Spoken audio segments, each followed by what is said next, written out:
Oh, hello there, and welcome to another episode of Dr. Tami Talks. I'm Dr. Tami, and this episode, oh my goodness, this episode right here is packed with so much goodness. We haven't even gotten started, and I'm already like totally thrilled for you that you're listening. I am because this episode of this free podcast is easily a masterclass worth thousands of dollars. I shit you not. Okay. So listen up, put everything else on pause, grab your pen and a piece of paper because this is a really powerful episode. Okay. You've got your pen, you've got your paper, you have your listening ears on. You have everything else timed out, or just listen to this and know that you're going to save this episode and you're coming back because we're talking about thought work. And thought work is also thought inquiry. The liberation that comes from this process is the way to transform stress. It has been a revolutionary process for me. I am so grateful for the work by Byron Katie. And this is where I started learning these skills and these practices. And then I started applying this to my own life. And I just was like, wow, the liberation, the freedom, the peace, the joy, the love, the happiness, unbridled happiness that becomes possible when you do this thought work is truly life changing. I'm so happy you're here. I'm so happy we're talking about this today. Because so often when we have a stressful experience or we're experiencing stress, we don't think to challenge the thoughts that we're thinking at the time. We think our thoughts so repeatedly that they become beliefs. And really, that's all a belief is a thought that you keep thinking. They become tricky when our thoughts are so repetitive that they become beliefs because we don't even think to question them. And really, the only thoughts we need to really be diligent about questioning are the ones that are creating stress for us.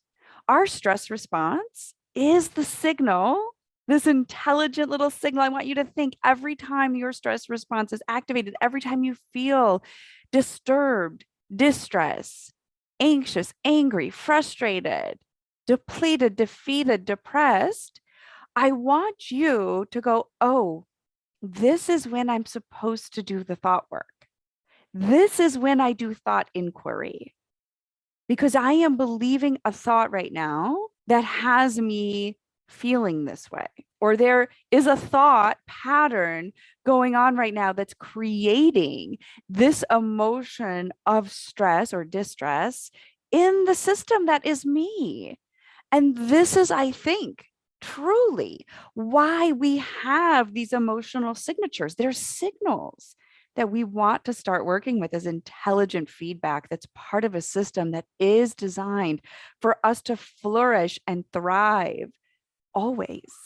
And so, given that our emotions are simply signatures that feed back to us, a signal that's asking us to pay attention, I want you to start having this relationship with stress. I want it to start being something that you become incredibly curious about with such a kind, compassionate heart, not as a way to blame and shame yourself, because quite frankly, that shit is so old. Like I would like zero interest in generating any more self-inflicted shame or blame or seeing you do anything of that sort in your own life. Okay. We are done with that.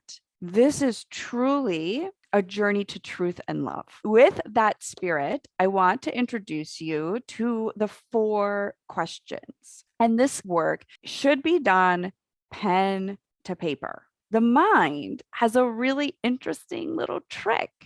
It's incredibly sophisticated at distorting, deleting, information, particularly when it's being investigated. When the mind knows it's the source of investigation, it starts backtracking, it starts distorting and deleting all kinds of relevant information that it wants you to start thinking isn't so relevant. So we want to be writing this stuff down. I want to start by just presenting the 4 questions and some other applications. And then I'm going to get real with you and share some real life examples from my life, from my work with my clients, so that you can see how this work is actually done and what it does when it is played with. So when we're experiencing something stressful or we're having a stressful interaction with somebody, we want to nail down the thought, right? He's an asshole. She's a bitch. They're cheating me. They don't love me, right? Whatever it is, we want to pinpoint the source of this stressful emotion or feeling, okay? And what's the thought that's beneath it and isolate it. And once you have that thought, you're going to write it down on your piece of paper. And that's the thought that we're going to inquire or work on. There's 4 questions that I want you to ask once you've isolated the thought. That is the stressful thought. The first question to ask is it true? And this is a yes or no question. So anything that includes anything but one syllable is not the answer. So sometimes we'll say, no, but, and we insert our version of the story and no, yes or no. Is it true? Yes or no? The second question, if that answer is yes, the second question is, can you absolutely know that it's true? Like capital T true. Is it absolutely true? Yes or no? One word, one answer. The next question, number 3, how do you react? What happens within you when you believe that thought? And I want you to write this down, right? So that's question number 3. How do you react? What happens when you believe that thought? Get it on paper. Question number 4, who would you be without that thought? So powerful. Get it on paper. Go back, envision yourself in that interaction that created all of this stress for you. If I didn't have that thought, who would I be? How would I show up? How would I react? So those are the 4 critical questions of doing thought work. And I like to ask myself some bonus questions when I'm done with that, just to be sure that I'm really doing the work in a way that leads to liberation, because that's why we're doing any of this, right? We want freedom, baby. We're talking about liberation from the bondage of self, my friends. So the bonus question is, can you see a reason to drop that thought? After you've gone through these 4 questions, I am pretty certain that you will have come up with a reason to drop this thought. Between questions 3 and 4, for sure you found a reason. The other bonus question is, can you find one stress-free reason to keep that thought, the original thought? Is there a stress-free reason to keep this thought? So good. And then I love exploring the turnarounds, because this allows us to find the capital T truth and to see ourselves with so much compassion and love and warmth. I want to be sure that by the time you get to the turnaround, that you are steeped in so much curiosity and compassion that you don't have space for this to become a blame and shame game. Okay. So with the turnaround, it's about illuminating, it's about understanding thoughts, perception, projection of the mind. This is really about expanding our ability to understand our own minds. And truly, as you do this work and you practice this, you become so aware of the fact that all of your stressful interactions with other people are 100% projections of your mind. And the benefit of this is that that's the place where you have 100% sovereignty. I cannot, and you cannot, go around controlling other people, changing other people. And what I love about this work is I get to anchor into the truth that the only place I have to change, if I want to change, if I want more love, peace, success, health, happiness, love in my life, the only place that needs to change, the only place I need to act is within myself, within my own thoughts, within my own mind, resetting my own set points, rebalancing my own systems, training my brain for a new reality. This is terribly exciting news that we have this power to do this. I want you to know this power is yours, and I want you exercising this power in your life right now. So let's do it. Let's talk about the turnaround. There's 3 pieces to the turnaround. One is you turn it around to yourself. The next piece is you turn it around to another. And the third piece of the turnaround is you turn it around into the opposite. 3 pieces to the turnaround. Turn it around to yourself, turn it around to another, turn it around to the opposite. Okay, because this can get really difficult to see in real time. I want to take a really personal one with you. And I'm going to ask my husband for permission later because I'm going to talk about it. So for many, many years before we were married, I had this running sort of constant argument with him. And it caused us to break up on several occasions. It led me to breaking up with him. I had this belief that he doesn't love me enough or that he doesn't love me, right? So this was a running theme. And I would continually sort of break up with him with this, obviously, this interest, or maybe not so obvious, but sadly obvious to me now in retrospect, this hope that in this breakup where I'm sort of letting him know that he doesn't love me enough, that he's going to come back just flooding me with so much love and the flowers and the gifts and the accolades and the whatever else that I thought I was going to get, that was going to then surely be the sign of love. Oh, to go back and see this part of myself and have so much love for her and compassion for her. Because what I'm going to share with you is so intimate, and I'm being vulnerable here with you. And I can be, because I've done the work to heal this part of me and love this part of me. But oh my gosh, right? This part of me that felt so unloved. So is it true? And I had myself convinced that it was true, that this man did not love me enough, right? He does not love me enough. And then I asked myself the second question: is it absolutely true? Is it beyond opinion? It's truth, capital T truth. Is it absolutely true that he doesn't love you? And I was able to go back and see that, and I could say, well, no, right? I can't absolutely know that it's true that he doesn't love me. I just have my own evidence of it. But in the capital T truth, capital A absolute, capital T truth, is it absolutely true? No. Okay. I've opened the window, right? I've opened the window, I've opened the door to entertaining other perspective, possibility, insight, truth. Question number 3: how do I react? What happens within me, to me, around me when I believe that thought? And I'm writing this stuff down, right? This was several years ago. I am writing this stuff down. How do I react? Oh my gosh, I am feeling threatened. I'm contracting. I feel tight in my chest. I feel withdrawn. I'm withdrawing. I feel angry. I feel protective, aggressive, defensive. I'm writing all of this down. How do I react? Angry, protective, defensive. What happens?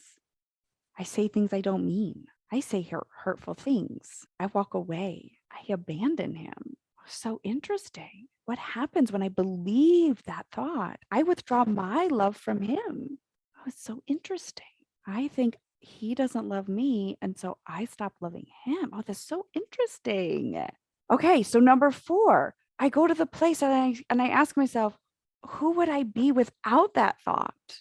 There is so much liberation right there, my friends. Who would I be without that thought? If I'm having this interaction with him and I'm not thinking he doesn't love me enough, wow, I can ask him questions about his thoughts and his actions. Who else would I be without that thought? I would be free. I would feel confident and certain, kind, content, fulfilled, happy, maybe even joyful. Wow. So much opens up. So now I have all these reasons to drop that thought. And I ask myself, can I think of one stress-free reason to keep that thought? He doesn't love me enough.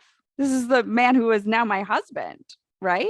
And I still sometimes have to do this work. It just doesn't have to come up nearly as frequently. And because I'm familiar with the work, it's happening automatically. It happens in the recesses of my mind. And these stressful thoughts get dismantled before they ever come to my conscious awareness. This is the power of doing this work. You do this work enough, and this work starts doing you. This work starts dismantling your stress before it even registers in your body. Do you know the kind of freedom that's available in this?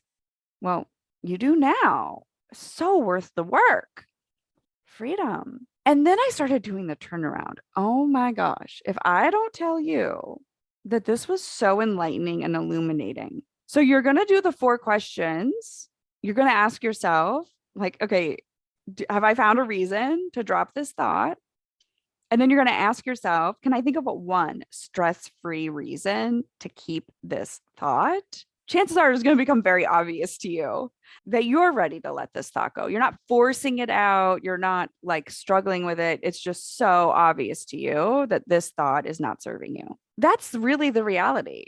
Our thoughts are either serving us or they're not. And if you're interested in a healthy, happy, beautiful, joyfully successful life, you're going to have to get serious about entertaining the thoughts that serve you. It's that simple. The result, the payoff is magnificent in its magnitude. Okay, so now with a whole lot of humble pie and a whole lot of love and compassion in our hearts, we start to do the turnaround. So we turn it around. Right. The first turnaround is with yourself. So my thought is Todd doesn't love me enough, or Todd doesn't love me. When I turn it around to myself, that would be I don't love myself enough, or I don't love myself. And with each of these turnarounds, you're going to look for 3 pieces of evidence that prove that that turnaround is true. So the brain is famous, like super famous at distorting and deleting information. And so by doing this practice, you intentionally poke holes. You expand the mind's filter to create distortions and delete and disrupt reality to fit its own story. So I'm intentionally finding 3 pieces of evidence that I don't love myself. I had more than 3. Let's just leave it at that. There's no shortage of evidence. Okay, turn it around to another. I don't love Todd enough. I don't love Todd. Find 3 pieces of evidence that prove that statement could be true. Oh, shit. I had more than 3 pieces of evidence that that was true. Damn. Happy I can see it now. Then the third one, turn it into its opposite. Todd does love me enough. Todd does love me. And find 3 pieces of evidence that that is true. My friends, I had way more than 3 pieces of evidence for that to be true. The benefit of this is to see where my thoughts took me and to see how malleable those thoughts can be, and how when I shift it to something else, I open up so much space. I open up such a greater capacity for truth and love. I want to give you another example. I recently was working with a client who has had this pervasive thought of being cheated, and it was showing up. And I've had the same thing in my own personal life. I'm being cheated. I'm being cheated by the medical establishment. I've been cheated by people, by things, by institutions, by organizations, right? I'm being cheated. And I'm working with this client and we're looking at this and it's showing up, right? It's showing up in this relationship. It's showing up in this relationship. It's showing up in this dynamic. And pretty soon it's all pervading. We started looking at these thoughts like, oh, wow. Okay. Now this is the benefit of working with someone one-on-one is you can start to see which thoughts are actually beliefs that need to be dismantled, right? Because we're believing them. We think that they're true until we can see them clearly. So we're looking at this and like, is it true? I'm being cheated. Is it true? He was like, yes, it's true. Is it absolutely true? Like beyond perspective, beyond perception, like would everybody in the world, if everybody in the world was looking at this, would they say, yes, you're being cheated? And that answer was no. And so, how do you react? What happens when you think that thought? Oh my gosh, I feel defensive. I feel territorial. I feel protective. I feel like I don't have enough. I feel like there's never going to be enough. I feel scared. I feel threatened. I react in really aggressive ways. I act out of character. I overreact. Oh, so good to see that. What a gift to be able to see this. This is what liberation is. Being able to see clearly what's really happening here. Who would you be without that thought? I'm being cheated. Whoa, the space that opened up. Now there are so many possibilities of responding that come from a deeper intelligence, a deeper wisdom. It's transformative. And then can you see a reason to drop that thought? Yes. Can you think of one stress-free reason to keep that thought? Unlikely. But I might keep looking, right? Yeah, I totally get it. I've been there too. And so the turnarounds are just equally as important, which is if I turn it around to myself, is I'm cheating myself. Turning it around to another, I'm cheating them. And this is not enough to just say it. It's like you've got to prove this to your brain. We've got to come up with 3 pieces of evidence for each one of these turnarounds. We want to find evidence for this other truth. And then the other turnaround is the opposite. I'm not being cheated. And find 3 pieces of evidence that support that. Through this thought work process, you will discover that you're the writer of the thoughts, that you're the creator of the beliefs. And you quickly realize we're all doing the best we can with what we've got. And that really, this is a journey to freedom for yourself. This is a journey for self-liberation. And so it's work worth doing. Whenever we experience a stressful feeling, anything from mild discomfort to intense sorrow, rage, or despair, anytime we experience distress, we can be certain that there is a specific thought causing our reaction, whether or not we are conscious of it. And this work is a way for you to bring what's unconscious to the light of your conscious awareness. And in doing that, there is liberation. Sometimes it's spontaneous and sometimes we have to work for it. And this is the greatest work of our lives.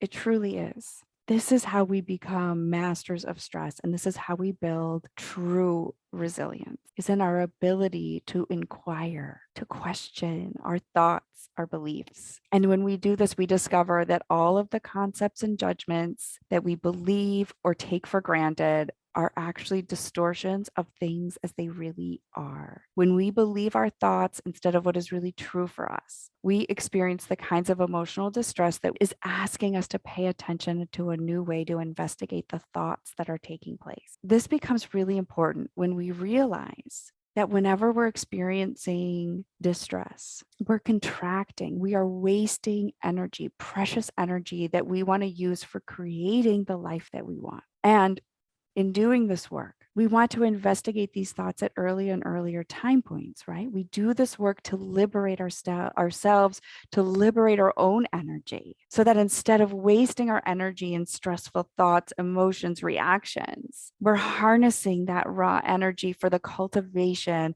of a truly beautiful life. This is my wish for you. I'm so happy you're here. Share this episode, share this, use this. This is life-changing work right here. I'm so happy you're here. I want to hear from you. Let me know how you're going to apply it to your own life. I want to know what liberation was possible for you. This is where lives change, my friends. This is where your life changes. I'm so honored to be a part of it. Let me celebrate your wins with you, because through celebration is true integration.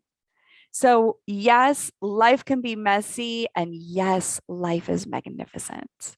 And when we do this kind of work, we start cleaning up our mess, and we are left with something that is so much more magnificent than we ever thought possible. I'm so happy you were here for this work that frees you in mind, body, and soul. From my heart to yours, I absolutely love you. And I am looking forward to seeing you next time. Take care. Bye.